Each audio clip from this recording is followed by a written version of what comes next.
Welcome to the New to Wrestling podcast, where I, your host, Xavier Cruz, a lifelong wrestling fan, will take a lifelong friend through the action, the joys, and the drama of the world of professional wrestling. My co-host, Kelsey Silva, has been bitten by the wrestling bug, and I want to invite you to join us as I take her through the moments that made me a fan. So if you're new to wrestling and would like to get brought up to speed, or a fan who would like to relive some classic matches, promos, and segments through fresh eyes, join us as we embark on a journey through the Attitude Era and beyond. Welcome to the New to Wrestling podcast. Hello, everybody, and welcome to another exciting edition of the New to Wrestling podcast. My name is Xavier Cruz. We are joined, as always, by our lovely co-host, Kelsey Silva. How are you doing tonight? Hey, good. How are you? Oh, I'm doing so good. So this week we watched the July 29th, 1996 edition of Monday Night Raw. The match card is as follows: Justin Hawk Bradshaw versus Psycho Sid, Vader versus Mark Miro with Sable, the British Bulldog versus Henry Godwin, and we had a rematch from our first episode as the main event: Stone Cold Steve Austin versus The Undertaker. We're just going to get right into it because this week was another one that moved at a violent clip. Yeah. So we start the show, we get an update from what was the end of the previous episode where we saw the debuting Farouk attack Ahmed Johnson, and we find out that Ahmed Johnson suffered a ruptured kidney Insanity. from that attack. A ruptured kidney. Right, exactly. That's Like, crazy. which just sounds absurd. Like, how does one even go about rupturing a kidney? Probably Seems getting thrown ridiculous. on the floor by a 300-pound man. And yeah, Be my and best kicked guess. directly in the kidney. Like literally direct. um, so we start off the episode with that update, and then it goes right into the first match where we have Justin Hawk Bradshaw already in the match. In the ring, and we see Psycho Sid come out looking like Edward Cullen in Twilight, just covered in a dewy, sweaty, very So shiny sweaty. mess. Like drippy, dripping, sweaty. It was like the like Kim K at the Met Gala, that like raindrop glitter dress, only like not 100%. half as chic, really scary. No, but just on a 7 foot tall man, and everyone was a little bit uncomfortable because he comes out and he's literally like not even just like a head taller than the entire crowd, like he just towering over the entire crowd. Like from the Uh, pecs up, like he's just above everyone. right, the camera like cuts to him, and you all you see is just like his ridiculous face just like gnarling like at the Gnarling. camera. Yeah, I was trying to like, I was like, was that the right word? Was that New verb exactly just what I dropped, you guys. 100%. I was like, get out your phone, get your thesauruses, let's go. Let's go. But this match was pretty quick. It's really to kind of reestablish Psycho Sid as like the monster that he is. He had been gone prior to for the last like little bit before he had come back as Shawn Michaels and Ahmed Johnson's tag team partner for Mm. International Incident. Hmm. So this is kind of reestablishing him as like a dominant like figure. So we quickly have a disqualification via bull rope when Justin Hawk Bradshaw like runs in and just like nails Psycho Sid in the face with it. Yeah. Um so really wasn't much of a match. No. But what ends up happening is both Justin Hawk Bradshaw and his manager Zebekiah get a power bomb for their troubles. Wow. It's his own fault for getting involved. Like he Seriously, though. our mustached friend should not have thrown himself into the situation No, if wasn't he sure what he didn't was think that planning that on was going to doing. happen. Yeah, wasn't sure what his plan was. Seemed half formed. No, fully half baked. There was no there was no thought process other after like getting into the ring, because like you're the manager, you're like the pep rally, the hype man, if you will. You're not really going Yeah. to be doing much by way of like athleticism. So I don't know what Yeah. he thought he was going to accomplish, but it wasn't much.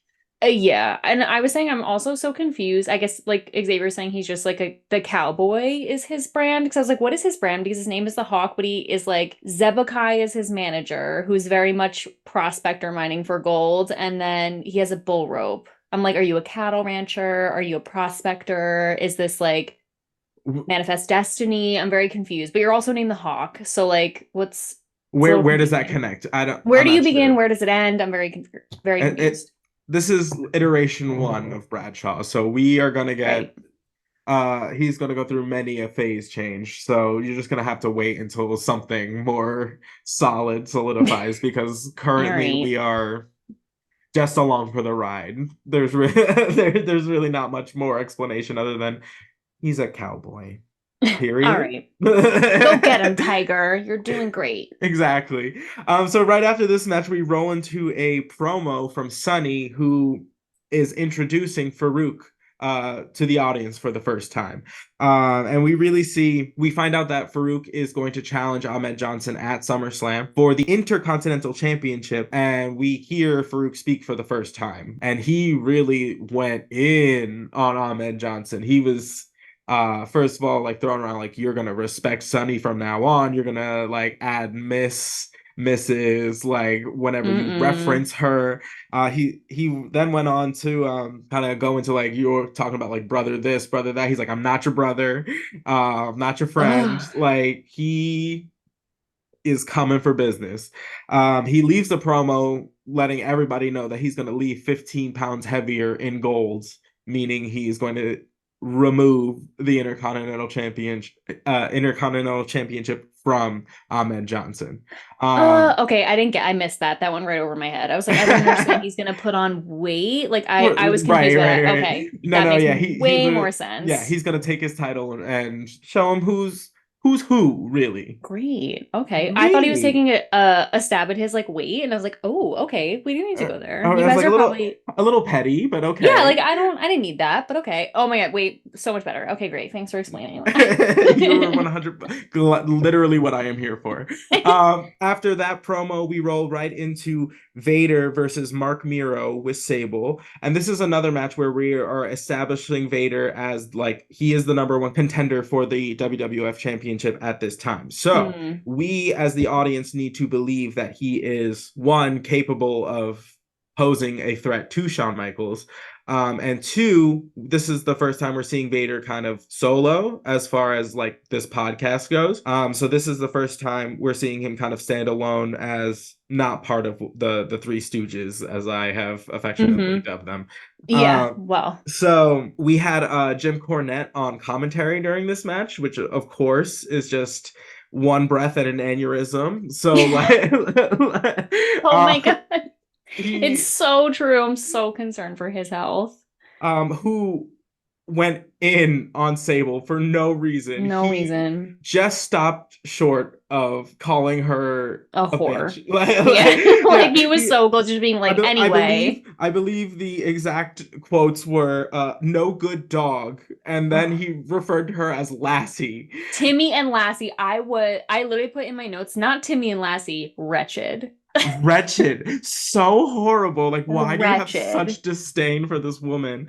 So, a part that stood out to me in this match, the very close call where Vader almost like actually squishes Mark Miro's head with his ass. Like, he like so he goes to like do this like I don't know like sitting splash situation, and Mark Miro's head escapes from underneath him by like centimeters. Inches A is too millisecond. generous. It was so close to that being so catastrophic. So close. And then the like we get through Vader. You see Vader as like the monster. Like he starts eating all of like Mark Miro's like assaults. He's like gets up really quick after like some of them. And Mark Miro is a good kind of opponent to prepare for Shawn Michaels because they have very similar styles in that they can kind of they fly around the ring. They do the little flippies Mm. like. it's very much like prepping the audience for what's to come. And the match finishes with Mark Miro jumping off of the top rope and Vader catching him into a power slam where he just basically like uses Mark Miro's momentum against him and Mm-hmm. just Latins him 1, 2, 3, call it a day. Yeah, it was bad. Yeah, it was not cute. It was not cute. It was anything but. 100%. I was envisioning that we were going to get more of Gold Dust during this match, which we find out why Oh. we don't later. But Oh, so weird. we it's so Sorry, weird. sorry. But we get to a kind of a cut scene. It's of Gorilla Monsoon, who is the president, or like, the on-screen president of the WWF, speaking to like this lawyer, kind of speaking on behalf of this wrestler we haven't been introduced to yet. And Gorilla Monsoon is just like running down, just being like, does he not have like felony charges like Like, has he against not been in him? jail? Doesn't he have wasn't he arrested for firearms that he doesn't have a license for? It was getting, I was like, who is this? Right. I was like, he seems very not hireable generally. Oh, So yeah, I would have to say no. It's a no from me, just based like off if the that paperwork, but like you slide that resume like across the desk and you're just supposed to be like, you know like, and what? he, Yeah, yeah. hired. We'll Oh, yeah, yeah. rehabilitate you. He definitely spritzed it with like a little cologne too. Like, just that's a little for you. What, like Legally Blonde?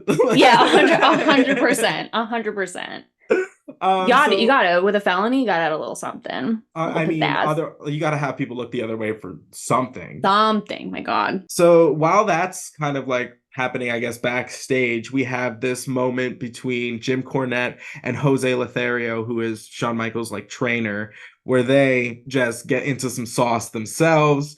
Jim Cornette basically gives us like the entire history of how Shawn Michaels came to be associated with Just so Jose weird. Lothario, and then basically just calls him like used up, a has been, a never was, like, just the gambit of nonsense that he tends to just throw out into the world, and got popped in the mouth Oh, as, yeah. there's like something to be said for like these shows, because there are so many moments in real life where someone says some really out of pocket things, and only in the WWE like do you get the satisfaction of like watching that person get popped in the mouth, Seriously. I um was actually thinking that when it was happening, like I was like, this is one of those shows where it's like you feel justified, like you feel that justice where it's like, but like bullying is like not like that kind of mouthing off is like not quote unquote like tolerated, or it's like it's preferred that it's handled by just doing like a like, and then right. it's like, all right, settled. Like, and I Right, was like, I 100. love this. I love this. It's like lawless, but it's not. Like, there's a very strict moral code in the lawlessness. I'm here Right, for it. 100%. Like, who's the sheriff? Who's the anybody's guess? Anybody's guess. It's not the hawk, but it's anybody's guess. No, clearly not, because he's out here just whipping people with with bull ropes. He's a hawk. He's a cattle. I'm so whatever. He's not the sheriff though. Let me say. So while that's happening in the ring, we cut to Mankind attacking Shawn Michaels, and Mankind is truly just the menace of this episode. Yeah. He's everywhere, and he just seems to just be unstoppable in his just assaults on people. Mm-hmm. Because like what Shawn Michaels has to do with his like current feud, no one knows. But is he down? Yes, he is. Did he shove Mm. his fingers in his mouth? Absolutely. So we finally we emerge from the chaos that was happening clearly all over the building, and we get into the next match, which is the British Bulldog and with Owen Hart, who spends a little time on commentary, versus Henry Godwin of the Godwin brothers, the tag team. And this was just kind of like a run-of-the-mill match. We find out that the British Bulldog is going to take on Psycho Sid at SummerSlam, Mm. and so that's kind of why he's being featured like on this episode. Heard. And we have Owen Hart on commentary. They asked him a lot of questions about Bret the Hitman Hart. So Bret the Hitman Hart is Owen Hart's brother, obviously, and he was the world champion prior to Shawn Michaels winning the title. So Oh. basically, that match was a 60-minute Iron Man match. So essentially, the rules of that match are it's 60 minutes long. However, whoever gets the most amount of pinfalls within those 60 minutes is the winner. Wait, that Uh, sounds amazing. it was. We should watch that at a later time. Okay. But Just for fun. that match is phenomenal. So, but basically, they go the entire 60 minutes, no pinfalls. The match gets No. essentially like yes. So Bret Hart thinks that he has won the title, like he gets to like keep his title because he's gone the 60 minutes and Shawn Michaels couldn't like beat him technically. But what ends up happening is they restart the match and have like a sudden death, like next pinfall wins. And Shawn Michaels ends up the world heavyweight champion, as we know. So basically, the storyline is Bret Hart like was very upset by this, so he basically like Mm. took his ball and like went home. Like he's like, you know what I mean? Yeah. That's essentially like what went down. Oh my God, he took his ball and went home. So Owen Hart's just, being like the Jan Brady of the clan, just like doesn't want to talk about his brother, doesn't want to like live in his Mm-hmm. shadow. Okay, Jan. Yeah, Marsha, like it is that essentially. Mm-hmm. So how the match ends is Owen Hart gets up from commentary, distracts Henry Godwinn with by dropping the slop on the floor, and the Bulldog comes through with the 1, 2, 3, and which is it's fine. He needs to come out. Look, the Bulldog needs to come out on top if he's going to kind of be a challenger for Psycho Sid. Mm-hmm. So and it makes sense. And typically when you see somebody who's generally like a single star or is going to be like featured as a singles competitor against somebody in a tag team, whoever's in the tag team is usually going down.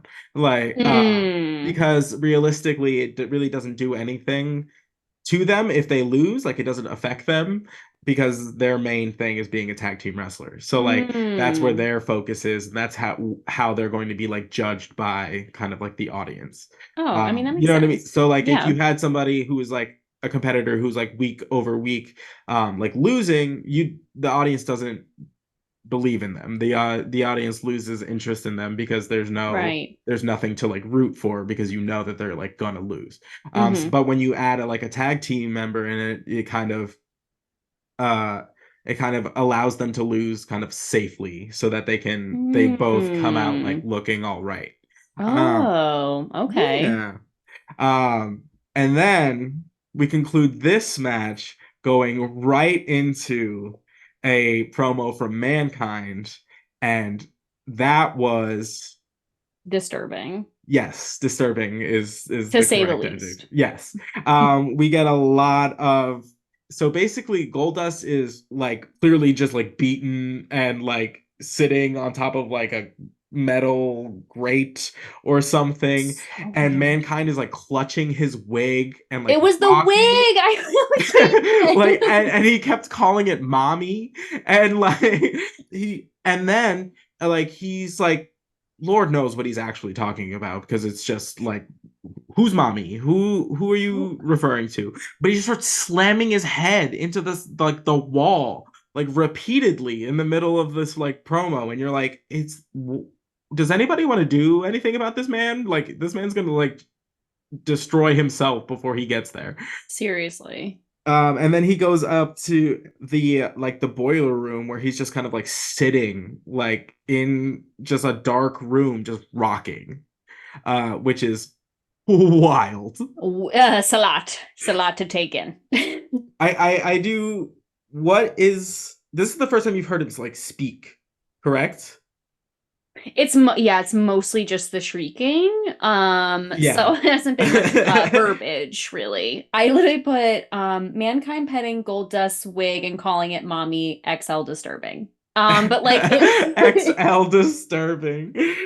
I just like I it, it's hard to find the words because I also didn't like his voice is so like Shrill. screechy, shrill. Thank you. Shrill, manic, frenzied. I really couldn't even understand what he was saying and I was really fixated on the wig and the mommy and like Goldust laying there and like petting him and then like Marlena was like kind of awkwardly like behind gold dust. I only saw like her head come in here or there. Right, because like if you go by like that logic, I was like, did he also beat up Marlena? Like, is that what happened? Like, Yeah, I but don't not know. really. But we do know that she stands by her man. So like, She do that. She stand by him, and he is like God bless because he's so odd, right, so 100%. odd. Um, and he just looks like absolute hell. Just sitting, Mm-hmm. like his makeup's all like messed up, like all the Mm-hmm. gold is like smudged off, Mm-hmm. and you're just like, It was a sad scene. 100%. But it does create a lot of buzz around this match coming at SummerSlam, Yeah. because like we all just cannot wait for them to just like absolutely destroy each other. Yeah. I really can't. I really can't wait to watch the boys fight in the boiler room. Really exciting. 100%. It's like it's like it plays like a scene from like a horror movie. Like it's just, Yes. it's real jumpy. It's real, Fully. like it's very dark. It's not the easiest match to see, to like watch, because it's not well lit. But because of that, the surprises are chef's kiss. Ooh, I can't wait. It's really reminding me of the movie The Heathers where they like were is it Veronica? Oh my God, I'm messing up. But Winona Ryder's character goes and I'm pretty sure fights JD. I might be getting names wrong in the boiler room. Like all the good fights happen in the boiler room. Like I'm really ready. 100%. The gloves come off in the Mm-hmm. boiling room. Mm-hmm. Tell your friends. 100%. And then we go into the main event, which is just so phenomenal.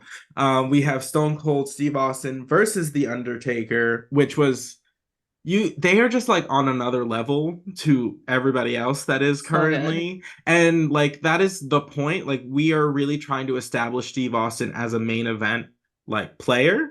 Um, so you notice like this match didn't have like a definitive like winner. Because Yeah. if you like at this point, like the Undertaker can't lose, because he needs to roll into his match looking as strong as like humanly possible. Also, Stone Cold Steve Austin is just getting established into the main event picture. So to come off like with a win over the Undertaker would be huge for Stone Cold Steve Austin. Mm. Um, but what we do see is them go like it is a very back and forth match. And the psychology of that is like you see kind of Stone Cold Steve Austin like countering a lot of stuff that the Undertaker does, which doesn't typically happen in matches with him. Mm. He's only going to allow you to kind of get one over on him if you're going to be like up if you're going to be like playing up to his like level. Mm. So like those kind of like little things that happen in like a match, you like where the Undertaker goes on the top rope and he does like old school where he has him by the arm and he typically like jumps off and like does like a clothesline like across the back. Stone Mm. Cold like countered with by like jiggling the ropes and he falls and like ends up straddling like the rope. Stuff like that, like the Undertaker does 1,000 times and no one ever has anything to do about it. It Wow. just happens because this man is 7 foot tall, 300 pounds, and he's going to do whatever he wants with you. Oh my God, yeah. So the fact that Stone Cold kind of is having counters for that sort of things is is going to establish him in like the minds of the fans of like, oh, okay, like this guy is like can compete with the He's Undertaker, so legit. he's on that level. Just a highlight of this match was, and I think it was for you too, Are you gonna say the hair flip? the hair flip. Yes. So what was Stone Cold Steve Austin does something like in the corner to like piss off the Undertaker, and the Undertaker just does this like such an abrupt turn, and he has like such like long hair that it just has like Ugh. just such a cinematic effect. It like looks like it was like almost in slow motion, but Seriously. the look on his face was like, try it again, go Try it, ahead. bitch. You're right, 100%. Really. He was like, he was just like, go ahead and even think about what you were going to do and I will destroy you. It was Ugh. so good. It was so good. It chilled my blood, but it made me sweat. Like it made me feel so alive. It was so amazing. It was like when Destiny Child reunited at Coachella and they like popped up out of the thing and they were just like, that's really what it 100. gave. Like, I hope it was. really? I hope you're not talking about Michelle, but Oh, never talking about Michelle. Kelly, anyway. stop. Terrible, but it was so like it was so good. Oh, Hmm. amazing. We also get a kind of a catchphrase that's going to become synonymous with Stone Cold for the first time. So when Stone Cold has the Undertaker down like in the corner and he's like stomping on his like chest, Hmm. Jerry the King Lawler busts out the line, "You ever heard of stomping a mud hole and walking it dry?" And that is basically what that move ends up being called. From Stomping like the mud hole. yeah, so like stomping a Oh, mud hole in someone, like just like absolutely just like hunting them like in the chest until they like are just in part of the ground. Is essentially, the wow. thought process like behind that. But that's the first time we get it like on television. Wow. So you'll hear it a lot going forward. It just becomes like synonymous with that move. Uh, Wow. I know. We also get the like classic Undertaker sit up, which is also phenomenal and just like Iconic. oh 100% because this you everyone thinks they have this man at some point and he just shoots up. Mm, Also like a horror so movie, good. where there's always like a final like lunge. Yeah. Oh, yeah, yeah, yeah, yeah, yeah. Yeah, You're that's like, we like got him, guys. And he's psych. Yeah, like, literally. yes. um and then we have Mankind once again making an I appearance in knew this was this. gonna happen because they kept chattering about him, and I was like, I know they're doing this for a reason. Oh, He 100%. has to be popping up here or there. Well, yeah, and then they cut to him like in the boiler room doing his like craziness, and then you see him like start to like leave the boiler room, um, and he slowly but surely just saunters to the ring, and the Undertaker is like, "It's on site," and they just start brawling into the backstage area. And then I guess like he gets disposed of. Like I don't know what he does back there. But the Undertaker comes back because Stone Cold's out here just like celebrating because he technically like won the match on Hmm. like because of a like disqualification. He's out here just like celebrating, thinking he really did something. And the Undertaker comes back and just tombstones him into high heaven. That's another one of those moves because it looks like you'd only be able to like really pull that off if you were like and make it look as good as he does is because he's so massive. Yeah. You know what I mean? Like Hmm. most people, like there is not enough room to like properly like Yeah. drop somebody on their head and leave enough space to act not just like absolutely shatter their neck every Yeah, time like that they do that. literally, yeah, destroy everything. Yeah. That's what I'm saying. Um, Oh, and then Vince McMahon climbs himself into the ring and holds like starts asking Paul Bearer like a question. He's like, "Oh, like what about the boiler room brawl? Like, what are your like thoughts on it?" And then you hear the Undertaker speak for the first time. Tell me, hit me. it was perfect. It was so well done because he said so little. Right, And his voice, again, it was the same thing as the hair flip. I was chilled to the bone, but I was also sweating. I was like so enamored. And like he just again kept it so simple, so menacing, so scary. Um and he just ended it with mankind will rest in peace, right? right, Will yeah. finally rest in peace. Oh, Mm-hmm. but he was like One, rest in peace. And then it just yeah, ended. The show just ended. right. Oh, The drama, the drama. crazy. I love his commitment so much. It's just fabulous. His commitment is top tier. And the fact that he like understands his character like so well is something that like wrestlers like aspire to because like to Mm, understand like why this character like says the things that he does, the thought behind all of the like mannerisms, like even in this match we had the little moment where like the referee comes to admonish the Undertaker and he just looks at him and the referee just like goes and runs. scuttles like into the corner. Like Yes. it's just like the attention to like the minor things that all add up to this like character that is just so menacing and so mysterious. He calls himself the Reaper.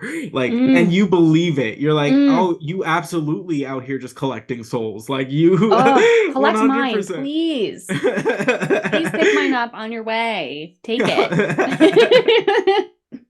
I was like, I know you're like your schedule's busy, but I like know you're busy. It's okay.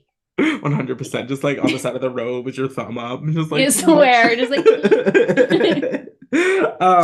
we are like rapidly coming to SummerSlam, which is going to become, which is shaping up to be like a pretty exciting pay-per-view. Like I said, it's one of the big four. It's one that the WWF is going to spend a lot of time and energy on. And we're seeing it week over week. We're building up these matches and these feuds so that by the time we get to SummerSlam, you are interested in every match. Like, I want to mm-hmm. know what Goldust is going to do to like Mm-hmm. Mark Miro. Mostly, I want to know what Marlena is going to do to Sable. Like, Ooh, yeah. 100%. I want to see Shawn Michaels like super kick Vader. Mm-hmm. Because Vader's like just like a minivan that wrestles. Oh, swear. Like, so like so like you want to see how he's gonna like outmaneuver him and like just have these like phenomenal like spots. And like Shawn Michaels is gonna take a beating like up to high heaven because like no Mm-hmm. one takes a beating like Shawn Michaels, but then makes you believe in him the entire time. He is Yeah. the underdog. Like, you Oh. love to root for him, even though he's kind of, brash. Like, he's very, what can come across as like arrogant, I guess. Mm-hmm. I But mean, he like definitely uses a bedazzler. It doesn't get more arrogant than that. 100%.